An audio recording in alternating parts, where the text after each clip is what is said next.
Good morning and welcome, now that you can hear me, to Quadrant Chambers' annual Shipping Review Breakfast. This event in this magnificent venue always gives me, as a member of Quadrant, extreme pleasure, because coming to a seminar in the evening at the end of the day brings with it, for some of us, the benefit of a much-needed glass of wine. And for many of us, perhaps the benefit of arriving home late and avoiding bedtime duties or cooking duties. This event, by contrast, brings none of those perks. Perhaps all it does bring is an early morning travel in the dark, and yet here you all are. Literally more than 100 of you, just not in the front row. If anybody feels like coming up, we won't bite, I promise. And the extraordinary thing is, you're all here despite having absolutely no idea what any of our speakers are going to talk about. We have long advertised who the speakers are, but we've said not a word about what their topics are. But your presence here in the dark is testament to the quality of the speakers that we have for you, because you know that they are going to be interesting and engaging, and that you will learn a little something, at least, that you didn't already know. Wit and humour at 9:30 in the morning might be asking for a little too much, we'll see, but knowledge and panache you will get from them in spades. The other reason you're here, apart from listening to our speakers, is to meet each other, your colleagues, your clients, your opponents, and to chat and catch up and wish each other well. The plan, therefore, is to give you some more time to do that. And to that end, the speakers are under strict instructions to speak for no more than 10 minutes. And if they hit 12, and I'm going to time them, their mic goes off. After the four of them have spoken, we'll have questions for, say, 10, 15 minutes. And then we'll wrap up, therefore, the aim being in about an hour, so that you'll still have some more time to chat over another cup of coffee. So what are our speakers going to talk about? With 4 shipping cases having gone to the Supreme Court last year, all of them involving one or more of Quadrant Chambers, you might think that we would be talking about those cases.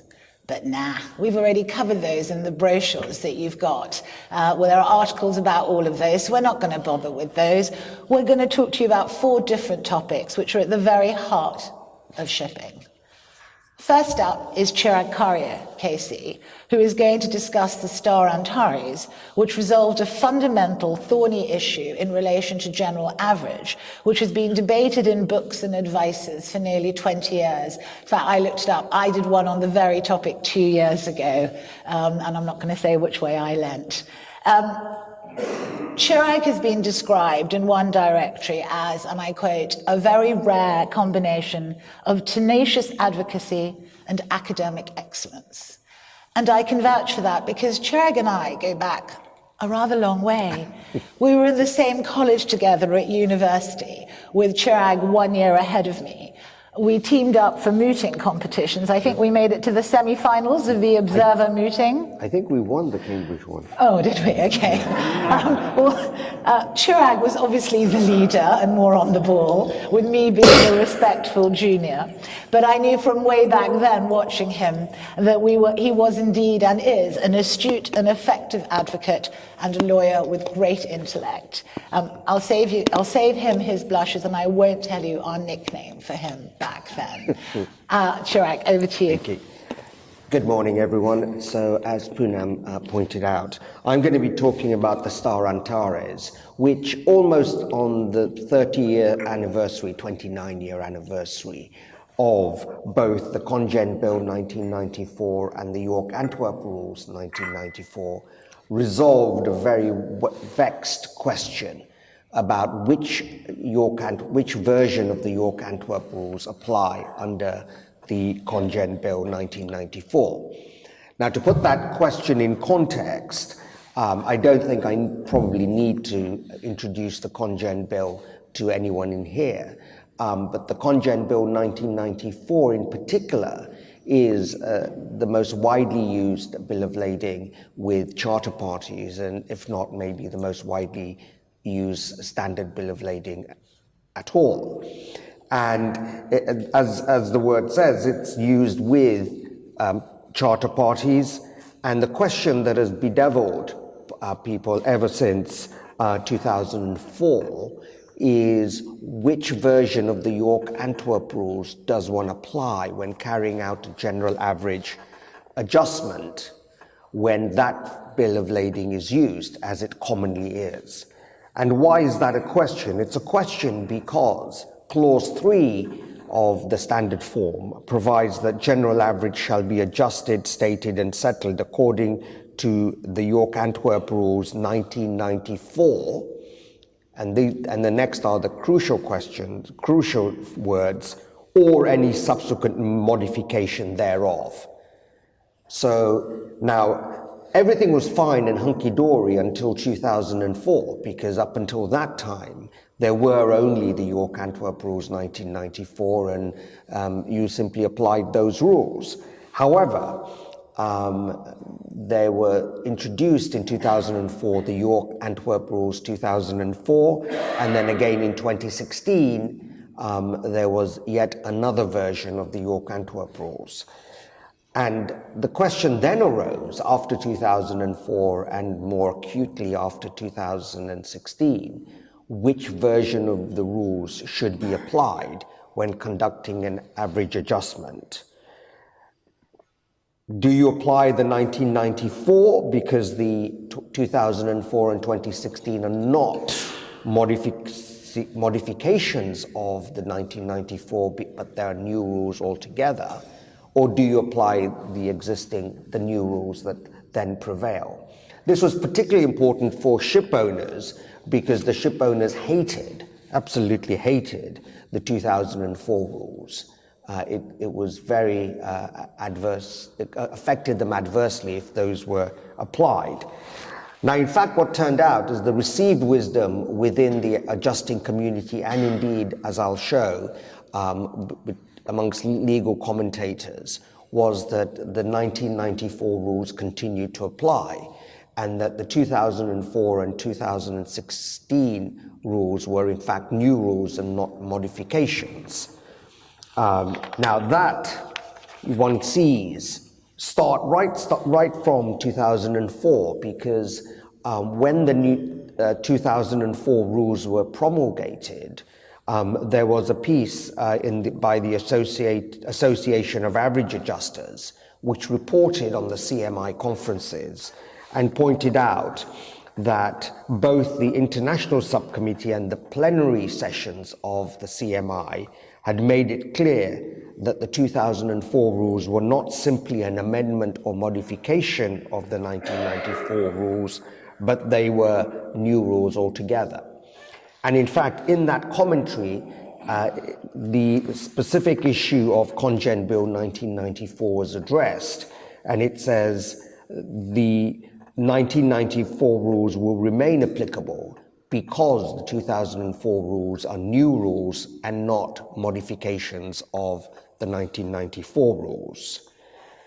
And one sees a number of publications thereafter. So in 2007, BIMCO issued a publication which said exactly the same thing, that the 2004 rules are new rules and not modifications of the 1994 rules. Coming from BIMCO, that's obviously a very pro-ship owner community, but you see the same point being made in various communications by the clubs. Guard P&I Club in July 2007 say the same. Now, more importantly, one would think, because this comes in a textbook that's widely available, Lowndes and Rudolph from 2018 and perhaps onwards said this: so widespread is the view amongst practitioners that incorporating language such as that contained in the Congen Bill 94 form does not incorporate the York-Antwerp Rules 2004 or later versions, that it is possible to contend that there is a binding practice in London to this effect. It goes on to say, to put this matter beyond doubt, any reference to subsequent modification was removed from the Congen Bill 2007. So Lowndes and Rudolph is saying there's almost a binding practice in London to that effect. And to a certain extent, you see voyage charters saying the same thing, and also Professor Rose's book on general average.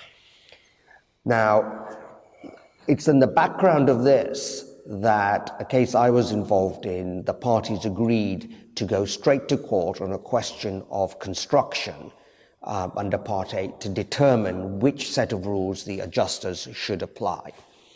And we argued that obviously the construction of the Congen Bill 1994 should be conducted using the background matrix of fact reasonably known to both parties.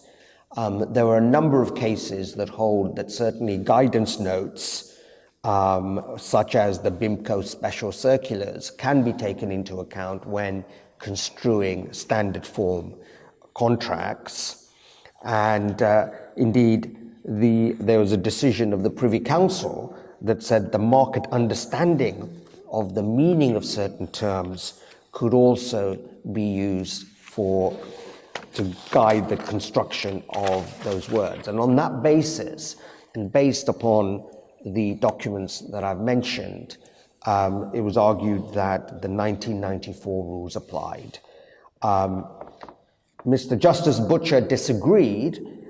He held two things. Firstly, most of those documents were not reasonably available to the parties when contracting. Now that's very dubious, at least as far as Lowndes is concerned, and some of the other documents. And secondly, and more importantly, he held that the reasonable person would construe them as being matters of opinion, and therefore something that the court, that they wouldn't pay too much attention to.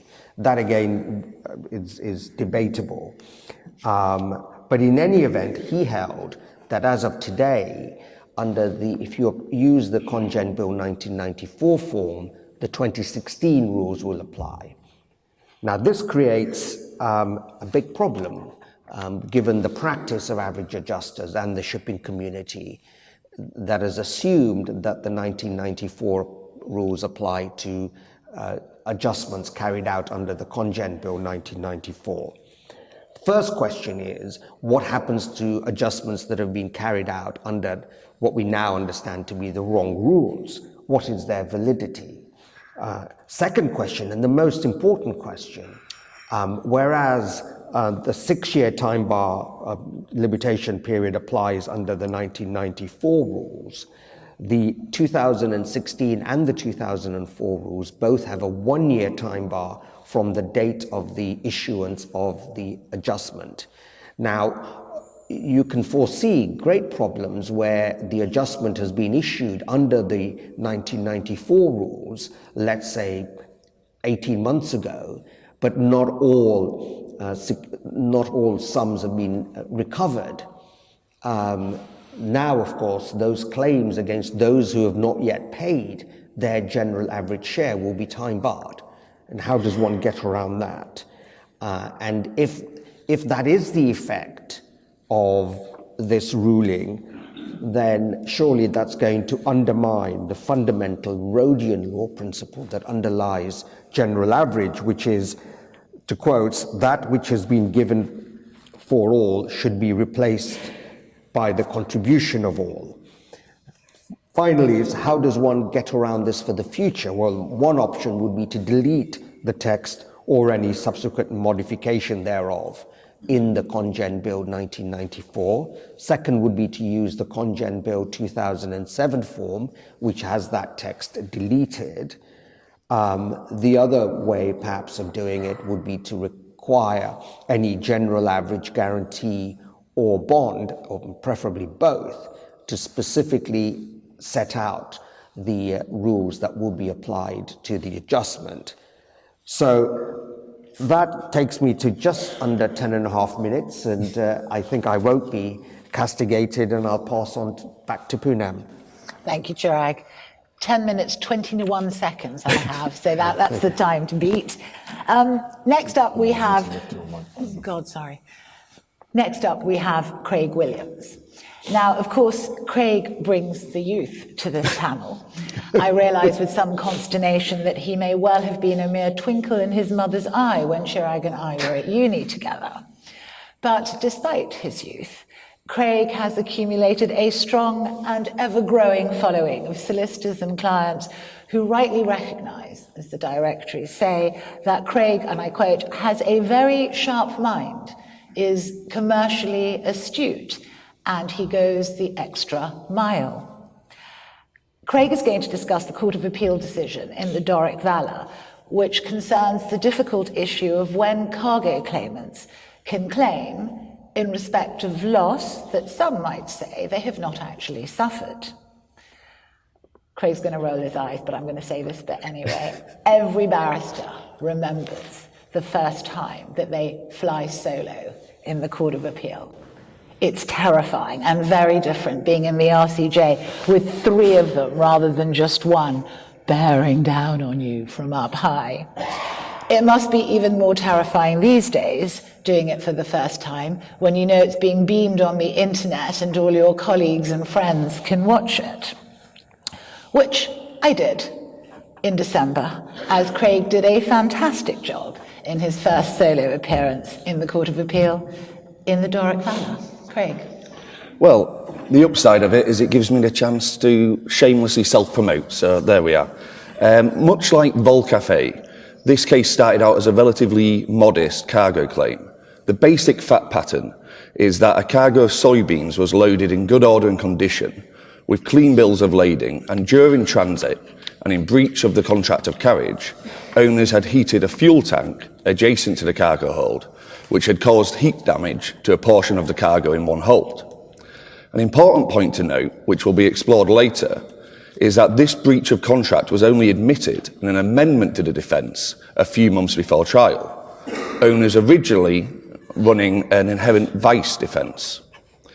The main issue at first instance was a factual one, namely the true extent of the damaged cargo, whether the receivers, as whose assignees the claimants were claiming, had properly mitigated their loss, given that the decisions they took on segregation meant that sub 100 metric tons of physically damaged cargo had resulted in 3,600 metric tons of admixed physically damaged and physically undamaged cargo, which post-discharge could not be segregated. However, the issue quickly became one about title to sue, and more specifically, about how much of the loss had been avoided. This is because the claimants were the sellers of the cargo, claiming as assignees of the receivers. Upon commencement of the discharge and the discovery of the damage, the sellers of the cargo took over the handling of the damaged cargo, or the admixed physically damaged and physically undamaged cargo, trucking it to a different warehouse and arranging the salvage sale. In addition to the salvage sale, the sellers also agreed to compensate the receivers for the difference between the contract price and the salvage sale price by way of a credit note. Only much later was a written assignment executed. So what is the effect of the payment by the sellers to the receivers prior to the assignment? Did that count as making good the receiver's loss and therefore diminishing the seller's claim as assignees of the receivers? I.e., was the payment a benefit derived from mitigation which avoided the loss, or was it a collateral payment like a payment from an insurer? This was answered in relatively short order at first instance. The Baltic Strait, which one of my leaders in the back was seen as authority that a bill of lading holder who has purchased goods may recover full damages for breach from a carrier under the contract of carriage, despite making recovery from the seller by way of a settlement under its sale contract. Recovery under the sale contract is not something for which the bill of lading holder has to give credit when claiming against the carrier. This was the issue that was appealed. Now, a quick refresher on the legal principles of collateral payments. In Swinson and Loic Rose 2017 case, Lord Sumption held that whilst the general rule is that loss which has been avoided is not recoverable in damages, there is an exception for collateral payments. It is difficult to identify a single principle underlying every case of collateral payments, but broadly speaking, collateral benefits or payments are those whose receipt arose independently of the circumstances giving rise to the loss. This includes gifts received by a claimant, even if occasioned by the loss, because the gratuitous nature of the gift means there's no causal relationship. It also includes a benefit received by right from a third party in respect of a loss, but for which the claimant has given consideration independent of the legal relationship between them and the defendant. In ED&F, Man Capital Markets and Cum Harvest Holding, which is a 2022 deceit claim, Lord Justice Males, who was also the Lord Justice who gave the judgment in the Doric Valor, said that the question whether an action which diminishes loss arises out of a transaction as distinct from being independent or collateral is a question of causation. What matters is the effective or proximate cause of the receipt of the benefit. Importantly, benefit does not necessarily arise out of transaction merely because it would not have been received but for the defendant's breach, i.e., but for causation is not enough. Now, those are the general principles. In the context of shipping law, there has been a clear and well-established principle known as the full damages principle. This is since R&W Paul against National Steamship nearly 100 years ago. That when a cargo is damaged by a ship owner in the course of a voyage, a bill of lading holder with title to sue, in the absence of special circumstances, is entitled to recover damages based on the difference between the sound arrived value and the actual value of the cargo, without giving credit for a payment received pursuant to a contract of sale to which the bill of lading holder is party. So is that full damages principle a simple application of the collateral payment doctrine, or is it a peculiar rule of shipping requiring additional hurdles to be satisfied? Owner's appeal progressed on the inherent basis that it was a peculiar rule of shipping law which required additional justification. Owners sought to distinguish themselves from R&W Paul in the following ways. One, they argued that in the Doric Valor, unlike in R&W Paul, there was no dispute. In R&W Paul, the receivers had a claim against the sellers because the seller guaranteed the condition of the cargo on arrival at discharge port. Indeed, they had been held liable in an arbitration.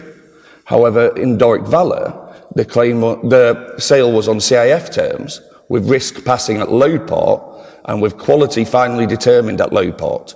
So the sellers had no apparent liability to make payment to the receivers. The Court of Appeal considered this to be a distinction without difference, as it still meant that the payment was received by reason of some other transaction, i.e. the sale contract.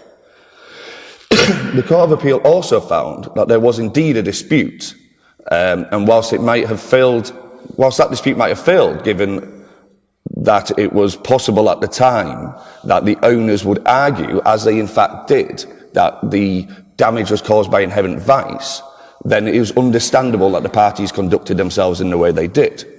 Now, though the Court of Appeal didn't go into this point, it must be correct that it doesn't matter whether the receivers would have won their claim against the sellers, because otherwise one would have to have a mini trial in every case where there is a settlement under a sale contract.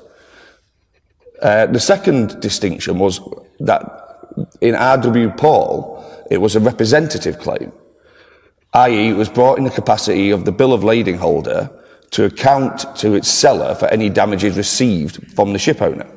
However, this was also dismissed as it had been made clear that the liabilities of the parties inter se to the sale contract had no effect on liability of the ship owner.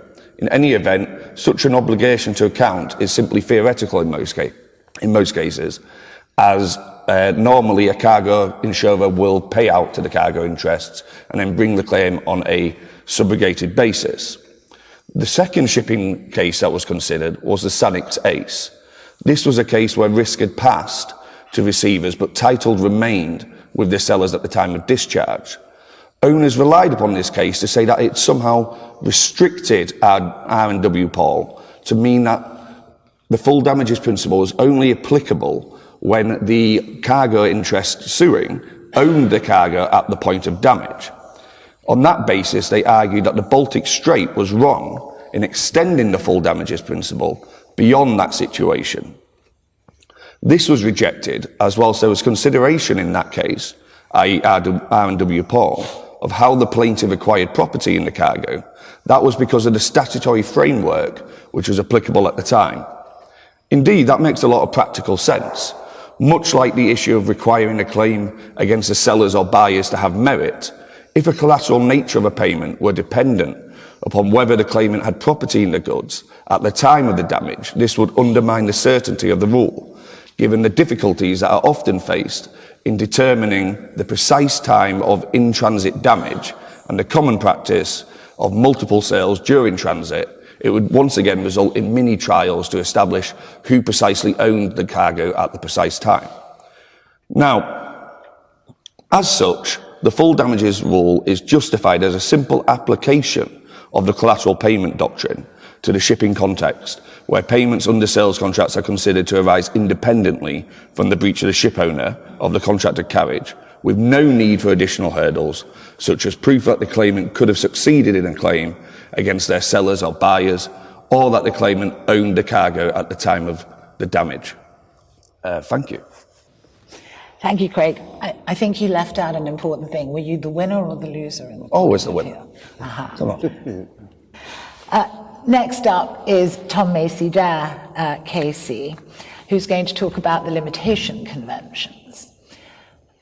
The importance of limitation in shipping is enormous, and Tom will talk about that. And I think we can trace back limitation principles to about 1733. Michael's shaking his head. I'll wait for question time and tell me why I've got that wrong. Actually, don't. Let's not go into it. And certainly limitation by reference to tonnage to about 1862. Whenever exactly limitation started, we can be certain that shipping has changed an awful lot since then, and of particular relevance for present purposes with the emergence of containers, with the liner trades, and with now a myriad of different contractual arrangements that parties enter into, not just the straightforward, simple charter party arrangement.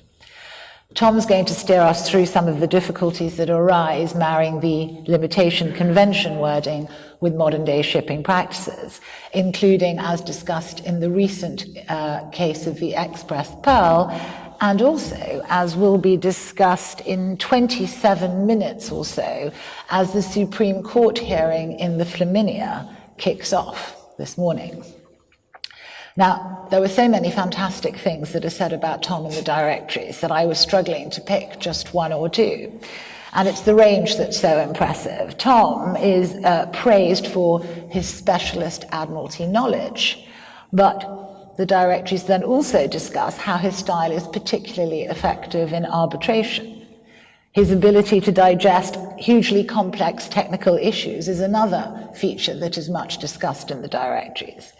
But I think my favorite is the succinct description of him as an excellent lawyer who is commercial, calm, and unflappable. Because I do honestly think, Tom, that in the decades that I've known you, I've never seen him anything other than measured, calm, concise, and totally in control. Over to you, Tom. Thank you very much. As Poonam said, I was planning to talk to you about two recent cases on tonnage limitation, the Express Pearl and the MSC Flaminia. But as I only have 10 minutes, I'm afraid I'm going to have to leave you to watch the live feed of the Supreme Court in the MSC Flaminia if you want to learn more about that. And instead, sorry, can you all hear me? Better? Even better? Okay, I'll leave it there. I'm going to focus instead on the Express Pearl, which, as you may know, is a very recent decision of Mr. Justice Andrew Baker in the Admiralty Court. Judgment was handed down just last month. And the issue in that case, put very succinctly, was who is entitled to limit. Let me start off with a quick primer on the 1976 Limitation Convention, I'm sure that you all know it backwards, but it's always worth just running through the salient points just so they're in the forefront of your mind. The convention is currently incorporated into English law by the Merchant Shipping Act of 1995, and it gives a ship owner, just make a mental note of that word, it gives a ship owner the right to limit its liability for all claims arising on a single occasion, for example, the single occasion of a large container fire on a ship, provided that those claims fall into certain categories, and those categories are set out in Article 2 of the Convention. Who is a ship owner for the purposes of the Convention? Well, that's covered by Article 1.2, which says that a ship owner is the owner, obviously, the charterer, that's the important one, and the manager and operator of a seagoing ship. And as we shall see, the expression that causes all the trouble is charterer. In recent authorities, people who fall within that definition of ship owner and those for whom they're legally responsible have been described compendiously as insiders, and that's quite a useful way of terming those. I mentioned that the right to limit only applies to certain types of claims set out in Article 2.1 of the Convention, and the most important category is in Article 2.1a, which covers, among other things, claims for loss of or damage to property occurring on board or in direct connection with the operation of the ship, and consequential loss resulting therefrom. And if you go away and watch the MSC Familiar, you'll see that that provision is really at the heart of the appeal to the Supreme Court. A couple of other provisions to mention. Article 9, that provides that the limit of liability under the Convention applies to the aggregate of all claims against each and every insider. And Article 11 provides for the constitution of a limitation fund, which can then be distributed amongst claimants. And it says that where a fund is constituted by an insider, for example, ship owner, or a charterer, or their insurer, that fund is deemed to have been constituted by all the insiders. So if the registered owner establishes a fund, then the charterer can rely on that fund as if it was established by him, and vice versa. So one more preliminary matter to touch on before I look at the text of the plan itself. The question arises, why does the Convention include charterers in the definition of ship owner? Why does it allow charterers to limit their liability? The answer, according to Court of Appeal in the CMA Jakarta, is that furthers the object and the purpose of the Convention, which is to encourage the provision of international trade by way of sea carriage. And the reason is the Convention achieves it by limiting liability, and liabilities include very often liabilities for cargo claims. Cargo claims these days very often arise in respect of goods carried under bills of lading, which are issued not by the registered owner or bareboat charterer, but by a time charterer or even a voyage charterer. And this is particularly common in the containerisation trade. And so the reason is that if the charterer who issues charterer's bills is sued, he must be entitled to pass on that liability to the ship owner. The ship owner can limit his liability. If the charterer can't limit his liability, then he'll end up getting stuck with the balance of the claim. And that's regarded as not conducive to the object of the Convention, which is why the Convention allows charterers to limit. So turning to the express permit, this was a case arising from a very serious fire on a container ship in the Indian Ocean, which resulted in the loss of the ship and the cargo. In that case, the vessel was bareboat chartered, and the bareboat charterers had time chartered her to time charterers under a period time charter. And so that all three of those parties, the registered owners, the bareboat charterers, and the time charterers, commenced a limitation action in England, and they constituted a limitation fund here. And there's no issue about bareboat charterers and period time charterers being charterers for the purposes of the convention, so they're entitled to limit. But then 3 other parties applied to the court for declarations that they were also entitled to limit, and that they were entitled to take advantage of this fund. And they were 3 well-known container shipping lines, Maersk, MSC, and Bengal Tiger. And all 3 of them had contracts with the period time charter, which entitled them to utilise slots on board the vessel. So the question was, were they themselves charterers for the purposes of the convention? The Admiralty Court had considered a similar issue in a previous case called the MSC Napoli in 2008, and that was a decision of Mr. Justice Tier, the Admiralty judge at that time. And in that case, he had to consider whether 2 parties who were expressly called slot charterers and had agreements which referred to them as slot charterers were entitled to limit. The 2 parties were Hapag-Lloyd and Stinnett. One might say that calling them slot charterers begs the question, but leaving that aside, the contracts that they had in that case, in the MSC Napoli, stated that the time charterers were obliged to provide them with a certain number of slots.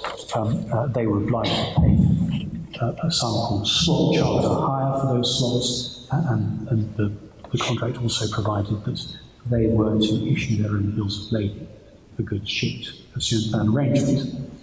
And Mr. Justice Thierry in the MSC Napoli held that they were charterers for the purposes of the convention. He relied firstly on the expression slot charter, which is how they were described in their own contracts, and he reasoned, why is that any different from any other type of charter party? Why is that any different from any other type of charter? And he also reasoned that as a matter of policy, if slot charterers were not included in the regime of the convention, that would be detrimental to the aims of the convention. And he regarded it as irrelevant that slot charterers, unlike other types of charterers, don't get to control the entire cargo carrying capacity of the ship. So that didn't matter. So that was an act. In the Express Pearl, the situation was a little bit less clear-cut, because none of those 3 lines that were seeking declarations could point to a contract in which they were described as slot charterers, or indeed as any type of charterers. That's the Admiralty judge, Mr. Justice Andrew Baker, reasoned that in order to determine whether they were charterers, whether they were entitled to limit their liability, one needed to examine the precise nature of their contractual relationship with the time charterer, and in particular to focus on the substance rather than any sort of specific individual words.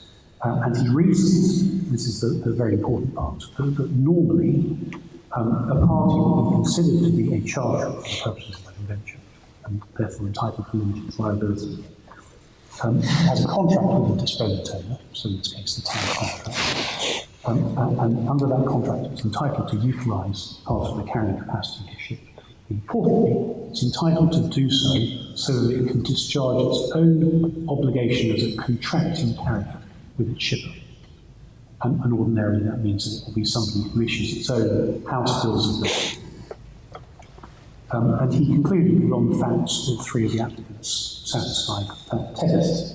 There was no real difficulty with Bengal Tiger or with MSC, because their contracts looked very much like the slot charters in the Napoli.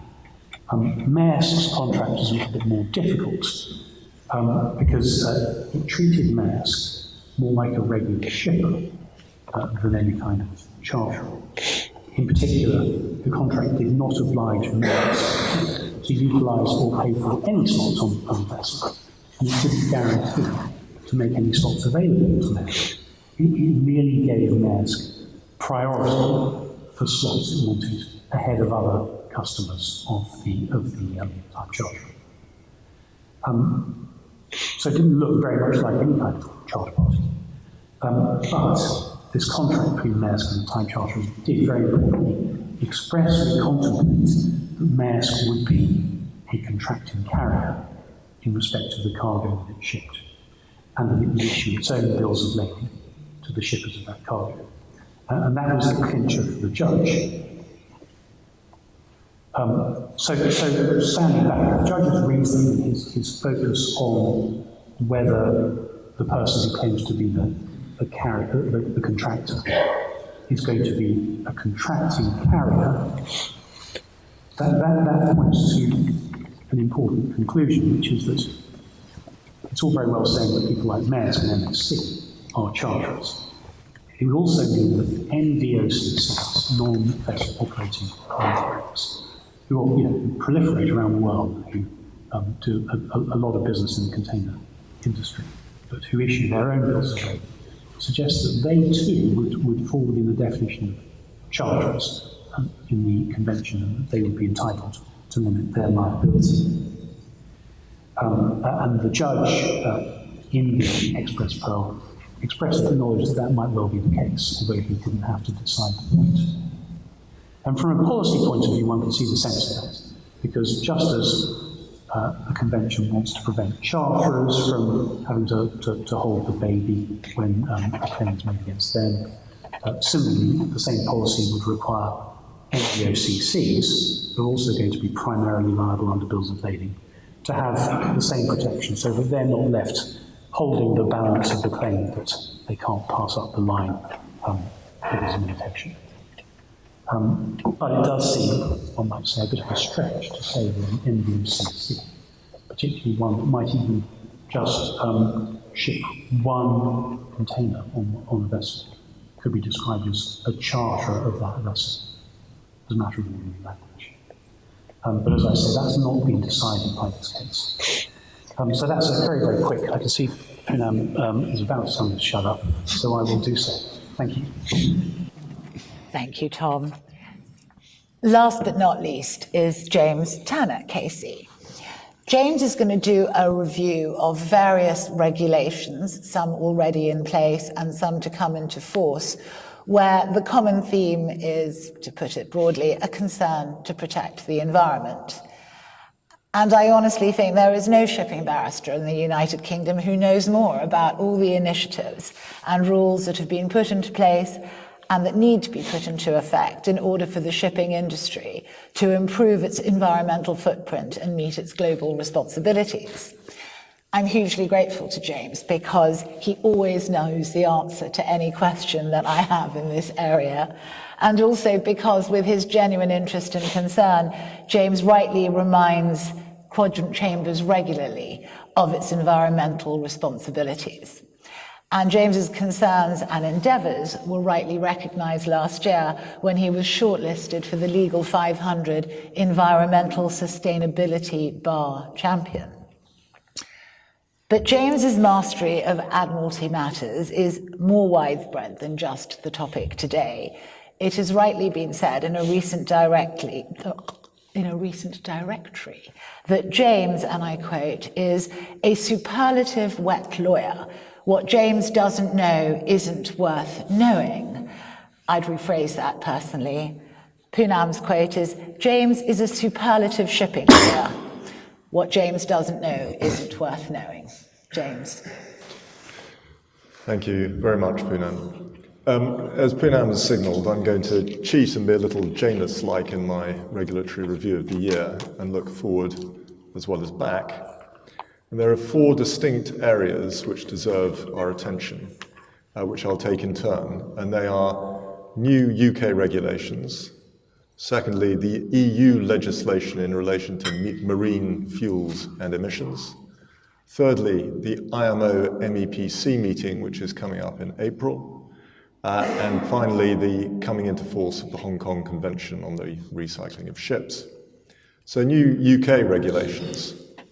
6 statutory instruments were issued last year to bring the UK into line with updates to MARPOL and SOLAS and to implement the amendment to the snappily titled International Convention on the Control of Harmful Anti-Fouling Systems on Ships of 2001.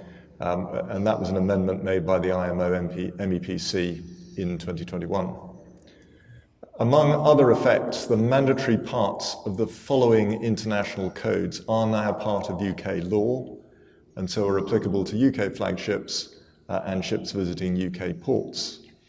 and they are the Maritime Solid Bulk Cargoes Code, IMS-BC, the Safe Carriage of Grain in Bulk, known as the International Grain Code, but not shortened to the IGC code because that's the construction equipment of ships carrying liquefied gases in bulk code. There is the Maritime Dangerous Goods, the IMDG code, construction and equipment of ships carrying dangerous chemicals in bulk, the IBC code, and the, I can't pretend that this features regularly in my in tray, but the safe carriage of packaged irradiated nuclear fuel, plutonium, and high-level radioactive wastes on board ships, the INF code. Haven't worked out what irradiated nuclear fuel. I'm not finished, is what had occurred to me. Anyway, it's worth noting that all these regulations, or the regulations that they amend, provide for what is called ambulatory effect. What that means, that's provided for under Section 306A, that's big letter A, of the Merchant Shipping Act 1995. What that means is that where the underlying treaty or convention is modified at the public international law level, then as soon as the modification enters into force under the treaty or convention, it also takes effect in English law. And it's worth bearing that in mind because, of course, MARPOL in particular is itself using the ambulatory provision that it has to bring stuff into force without waiting for a majority of ship-owning nations to sign up. It now requires a percentage to vote against for it to be stalled. So much for the UK. EU. The decarbonisation regulations. There are 3 significant EU regulations that by now we should all know about. And all 3, it's worth bearing in mind, operate on a calendar year basis. They are, which means that the monitoring period or the reporting period is a calendar year. Those regulations are the Monitoring, Reporting and Verification Regulation, or MRV for short. The MRV has been around for a decade now and requires a ship's document of compliance holder, that's the ISN doc holder, to monitor and report the ship's emissions over the preceding calendar year and have them verified by an accredited verifier. Sidebar, I had an interesting instruction about this time last year where a verifier was being sued or threatened with an action by the emitter because some formula in a spreadsheet had been missed, and so there had been an under-declaration of emissions. So there's an interesting line in sort of professional negligence type work. Returning to my theme, originally under the MRV, the only emissions that had to be verified were CO2, but from the 1st of January last year, nitrous oxide and methane were added to the scheme. Methane, you all know, is also LNG, and when you carry LNG, you have methane slip. You inevitably lose methane to atmosphere, and so that now has to be declared. Originally, the MRV didn't apply to smaller vessels and offshore ships, although nowhere did it define what an offshore ship was, but that changed with effect from the 1st of January this year. The MRV is the bedrock of the other 2 regulations. The first of those is the EU's emissions trading scheme. In essence, this requires emitters of greenhouse gases to surrender an allowance known as an EUA for every ton of greenhouse gas that they emit. The ETS was extended to shipping on the 1st of January last year. It's being phased in so that ship owners only need EUAs for 40% of last year's emissions and will only need EUAs for 70% of this year's emissions, but from next year it will be 100%.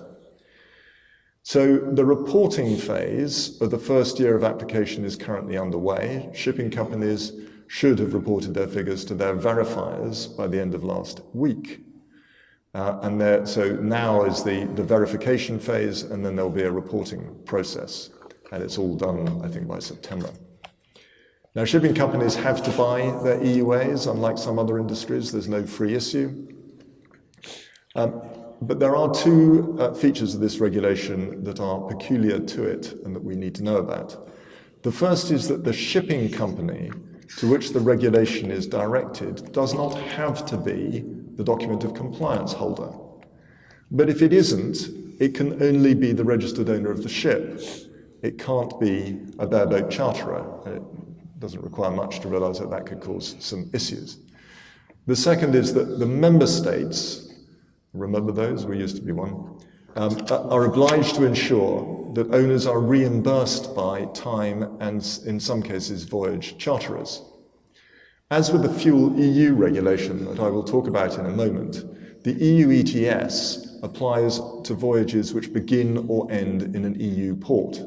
They don't apply to port calls for bunkering, taking on supplies, crew changes, that sort of thing.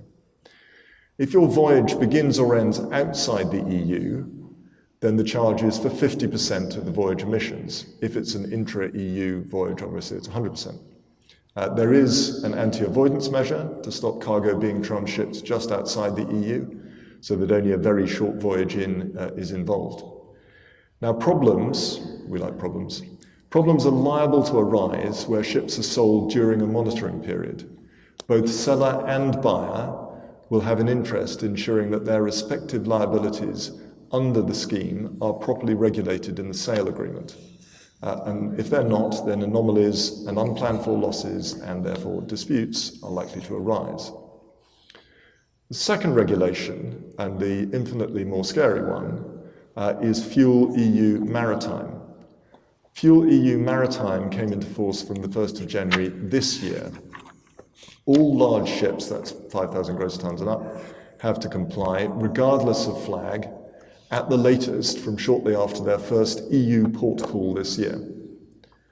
The regulation is designed to reduce the fossil fuel component of ships' propulsion over time.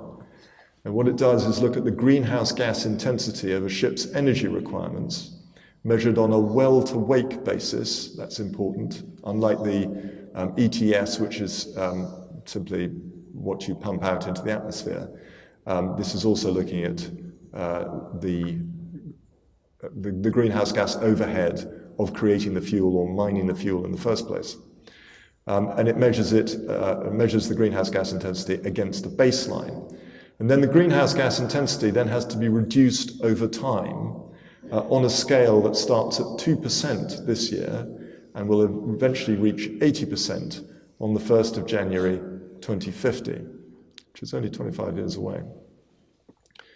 If renewable fuels of non-biological origin, you heard this abbreviation first, RFNBOs, are used, then these earn a double credit. And the point of this is to try and encourage the development and scaling up of, for example, green ammonia as a maritime fuel. If you don't achieve the required reduction, then you'll get a penalty. And the penalty will increase year on year in the event of successive failures to hit the target. And failure to pay the penalty will eventually result in port state detention or in effectively not being allowed to call at EU ports. Now, to help, it will be possible for overperformance to be banked, to be pooled across multiple vessels, and it will be possible to borrow to a limited extent from future years. But, and here's another snag in all of this, all the rights and obligations under this regulation are vested primarily in the document of compliance holder, and there is no requirement, unlike the position under the EU ETS, to make charterers carry the can. And it's not hard to see all sorts of problems arising in practice, and here are just a few. There will be many cases, in many cases, be at least 3 parties involved in the scheme's operation in respect of any one ship. The DOC holder, who may be a third-party manager, the owner or bareboat charterer, and the time charterer. And regulation between those parties of the rights, obligations, and liabilities that arise under Fuel EU will require careful negotiation. Take pooling, for example. All else being equal, both a time charterer operating several ships and a third-party manager who is the DOC holder of many ships may both want to be able to exercise pooling rights, or at least take the benefit of them. Where, which will usually be the case, time charters don't coincide with the calendar year monitoring period, there will need to be some sort of handoff mechanism to ensure that outgoing or incoming charterers pay their fair share, or as the case may be, receive a fair share of the benefits. BIMCO published a time charter clause last year. It looks very good. It's a lot shorter than the CII clause. But even it leaves a number of questions unaddressed, such as how to factor in delivery into the charter when passing a certain place, having left an EU port. As with the EU ETS, complications will also arise when selling a ship or if the DOC holder changes.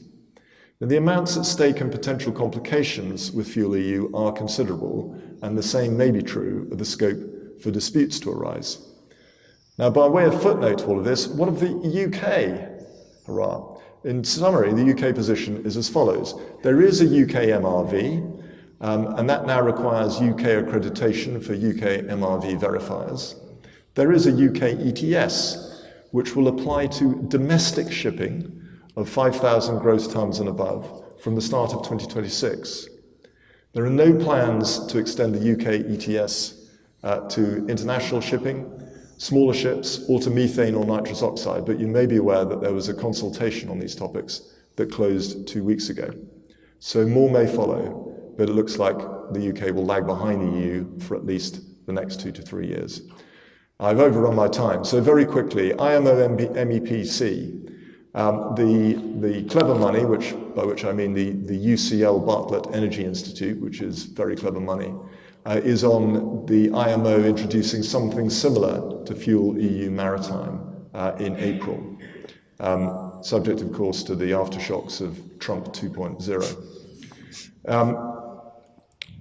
All of this is very important because there is a serious risk, and the Bartlett Institute issued a report about this very recently. There's a serious risk of stranded assets now. If you think about it, 40% of the world's shipping fleet carries fossil fuels. All of it is powered by fossil fuels. If you buy a ship today that can't burn a renewable fuel of non-biological origin, then you risk you're taking a big risk in terms of how you're going to trade that ship within the usual lifetime of that ship. If you're buying an LNG carrier today, well, good luck, because the Bartlett Institute reckons that about 40% of the LNG fleet will basically be unemployable by 2030. We will see. Hong Kong Convention finally coming into force. As you know, relatively few parties are party to it, so one can get too excited about it, but all the big 3 shipbreaking nations in the subcontinent are party. So that is a major development, and we will have to see how the Basel Conference of Parties, which is due to meet just before Hong Kong comes into enforce, treats the Hong Kong Convention. Because going forward, unless they decide that it's a convention of equivalent protection, when you decide to scrap a ship, you may find yourself having to comply with 2 very different regulatory regimes. Now I must shut up because I'm well over time. Thank you all for most of you staying awake. Thank you. Thank you, James. Right. Time for you guys to ask any questions. We've got a mic that will be passed around. Can I ask you to wait for it to come to you and then say your name and where you're from before you ask your question? And can I ask you to please ask some questions? Otherwise, I'll have to come up with some, which will be very tedious for you all. So does anybody have a question for any of our 4 speakers? Raise your hand and Hannah will come. Right, you want the tedium of my voice asking a question. No questions, really? All right, we'll see whether we can engender some. Chirag, I'm going to ask you about adjustments, but I'd be interested if anyone has any experience since the decision of people saying that adjustments have been done under the wrong rules and that they are invalid or need to be redone. Is that happening in the market? It seems to me to be a very fertile area for disputes.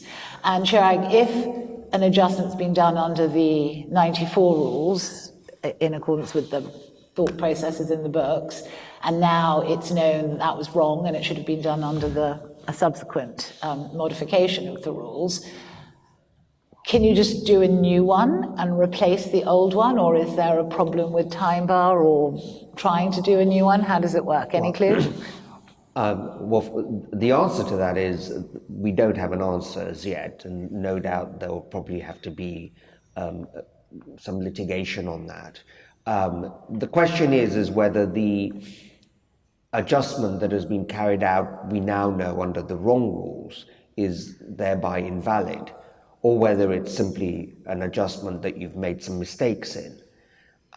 Obviously, the party that has not paid its fair share of GA will rely on the correct rules, the 2016 rules, to say any claim is time barred, and you can't divest it of that time bar defense by simply redoing the adjustment under the correct rules. The owner will no doubt want to argue that it was done under a mistaken belief, accepted by the whole market, that the 1994 rules are applicable and that it is therefore entitled to carry out a proper and valid adjustment. So the question is going to be is whether an adjustment carried out applying the wrong rules is thereby invalid, I suspect. But no doubt there probably will be cases, there must be cases where this is a problem, because owners and adjusters, believing that they had 6 years to bring in the money, may well have been caught off guard by this decision. See if there are any hands up. James, I'm going to let you off. There is a question. Thank you. Nigel. Yeah, hi. Yes, so I'm going to ask Chirag as well, arising from that question, Poonam. So Chirag, how does the 1 year time limit, how is that how is that impacted upon average guarantees and average bonds? You touched on that briefly, but is that relevant to claims under guarantees or bonds, which in my experience are most sort of GA related contribution claims? Yes, I think the answer to that is yes, because, for example, the Lloyd's average bond provides that the party will pay under an adjustment prepared in accordance with the provisions of the contract of affreightment governing the carriage of the goods. So it refers back to the bill of lading. Similarly, the Lloyd's average guarantee guarantees the payment which may hereafter be ascertained to be properly due in respect of the said goods. And so again, the question of the obligation to pay is then delegated back to the bill of lading. And that's why I said one way of circumventing this problem is putting into the guarantee and the bond the specific rules that you want to apply, and particularly if that's the 1994 rules. Thanks, Chirag. Turning then to limitation, Tom, you mentioned that Mr. Justice Baker in his judgment hinted that he thought it was probably right that NVOCCs would be able to limit. Is that right? What's the rationale? Because it doesn't feel much like a charterer. Well, the rationale is that I mean, you're right that there is a tension between identifying NVOCC as a charterer and the ordinary English language. And I think what one has is the same dynamic that one gets when one looks at questions of contractual construction, when you've got the ordinary language of the contracts and you've got the business common sense purpose. And the same principles of construction, slightly different terminology, arise in construing the convention. So you've got on the one hand the word charterer, which people generally understand what that means, and on the other hand you've got this object and purpose of the convention, which indicates that anybody who contracts as a carrier, which would include an NVOCC, should be entitled to limit. And there's that tension, there's an inherent tension there. And it seems that for the moment, according to Mr. Justice Andrew Baker, the purposive approach to construction has won out, so that one would expect that if the NVOCC did apply now, the declaration of the entitled community would succeed. But one has to also mention that in the Express Pearl and also in the MSc NAPI, in both cases where these slot charterers were applying for declarations that they were entitled to limit, those applications were not opposed. So we haven't really heard a full-blooded, fully developed argument as to why they shouldn't be entitled to limit. And it may be the case coming down the track where we'll have a fully contested case where the issues are properly threshed out. At the moment, we've just got indications. Yes, can you just hold on for the mic to come to you? You get double points. You're in the second row. I mean, the first row doesn't count, so thank you for being there and for asking a question. Thank you. Neil Henderson, Guard. James, question for you on EU regulations. We've got the EU ETS, Fuel-EU Maritime. There are the BIMCO clauses, there's the bespoke clauses that owners and charters are coming up with. Where there is no clause, and particularly Fuel-EU Maritime, how do you see owners trying to share some of the pain with charterers? Is this an implied indemnity situation or something else? And I suppose the same with the EU ETS. Well, with the ETS, the member states at least, although whether it translates to English law is another matter altogether, under the ETS regulation, the member states are mandated to put something in place to make sure that time charterers pay. So that gives you something at least. But the wider question, I think, it's all going to turn on the terms of the charter party. Boring answer, and one will have to look very carefully at the language of the bunker clause or clauses, because I tend to find that there are quite a few clauses dealing with bunkers these days. And it will, I think, come down to, apart from anything else, the sort of the readiness of arbitrators and courts to accept that the cost of this should be shared. So implied indemnity would be one possibility. Something analogous to a safe port.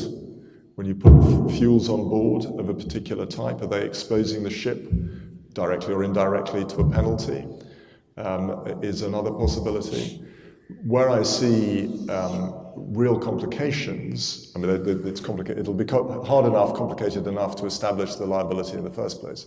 But where I see real complications is with causation, because if you've got a relatively short time charter, then prove to me that my putting ordinary fuel oil on your ship caused the double penalty that you got from the EU. Or if I'm a long-term time charterer, I redeliver the ship and you get a double penalty, prove to me that you couldn't have pooled that, or you couldn't have banked it, you couldn't have borrowed from future years. So I think there's going to be some hard-fought litigation around the facts of particular cases on causation mitigation. Yes, we've got another question there. We're going to take that one and then maybe one more after that, and then we're going to wrap up, because I said you've got to mingle and chat. I've got to give you time for that. Over there, just by the camera, Hannah.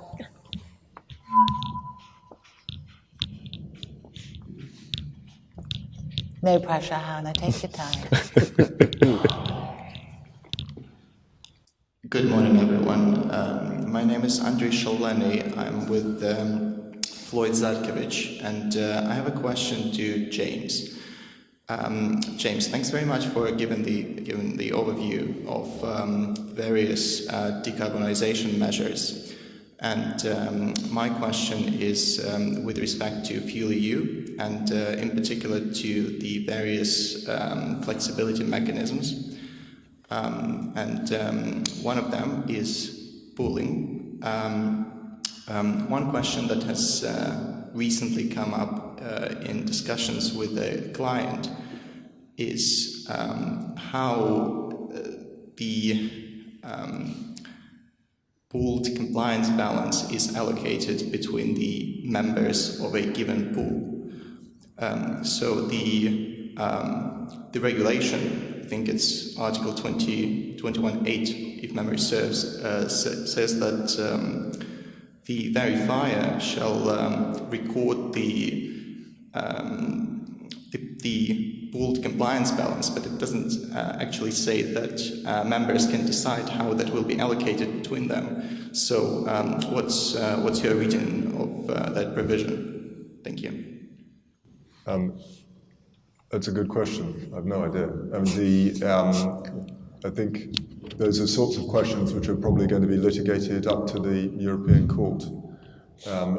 And the intention will be, I think that the intention will be that a ship which has overperformed, so has managed to reduce its greenhouse gas intensity, may well be entitled to keep all of that benefit, and only the extra the benefit that it doesn't need can be pooled. But that's a murky and difficult question. One of the features of pooling, I think this is right, is that you have to have registered your pool reasonably well in advance. But that's, again, the sort of fine detail which those who are actually having to operate this scheme on a daily basis, rather than those of us who are lucky enough to come up and pick up the pieces afterwards, in the first instance, will have to grapple with. Thanks, James. Right, time for some more coffee, but just before we go, I'm going to ask Craig whether he's getting his first solo Supreme Court appearance, or what's happening with the case. So the owners have applied for permission to appeal to the Supreme Court, so I may well be back here next year telling you the same story. Hopefully I won't. They've applied on 3 grounds. First, that the Sanix ACE is wrong, and there's no justification in principle for a cargo claimant being in what they say is a special position and able to claim full damages from a carrier, disregarding any recoveries made. They say that whatever pragmatic advantages such a rule might have had before the passing of COGSA 92, it no longer has such advantage. In my view, that's wrong. One, because if the full damages rule is truly simply an application of the collateral payment doctrine, then it doesn't need any special justification. It doesn't need any special pragmatic advantages beyond simply arising independently from the breach. 2, it's a little bit cheeky because they abandoned their argument that the Sanix ACE was wrong in their oral submissions in the Court of Appeal. The second ground is that if the Sanix ACE is right, it should only be applicable where the cargo claimant owns the cargo at the time of the damage. In my view, as I said earlier, that's wrong. It's going to create massive uncertainty. It's not what R&W Paul says. And then the third ground is if the Court of Appeal was wrong to conclude, the Court of Appeal was wrong to conclude that the principle in the Sanix ACE applies where the cargo claimant recovers under a transaction which was concluded after the carrier's breach. There's apparently no authority or principle to support such an extension. Once again, that doesn't work. If you look at the justification of it, is that the settlement of the rights asserted under the sales contract happened after the breach. But of course it is, otherwise there wouldn't be a settlement. In the same way as indemnity insurance payments are made under settlements under the policy which arises after the loss. So if you're going to assert that as a principle, you're going to undermine the entire indemnity insurance industry. So I don't think it'll get permission, but if it does, I'll see you all again. We can have a chat, see how it goes. Thanks, Craig. Right, all that's left is for me to thank our 4 speakers enormously, and also to thank all of you, not just for coming today, for which we are very grateful, but also for all your support of Quadrant Chambers. It's been another fantastic year for us, with lots of interesting, tricky, and fun work, working with lots of different people. And we just want to thank you for all your support of Quadrant Chambers, and a round of applause, please, for my 4 speakers today. Thank you very much indeed.